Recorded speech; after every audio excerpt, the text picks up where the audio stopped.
Klassik bormi? Hali ariza ber deyapman senga. Men senga tushuntirdim dastur. Olmasa qayta odam yo'q, bironta ishchi yo'q.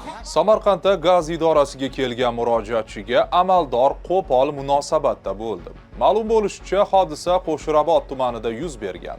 Tumandagi Navkat mahalla fuqarolar yig'inida yashovchi fuqaro Qo'shrabot tuman gaz idorasiga murojaat bilan kelgan.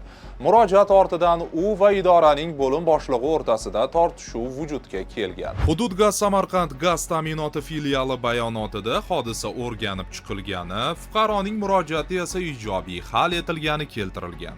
Shuningdek, bo'lim boshlig'i va murojaatchi yarashib olgani aytilgan.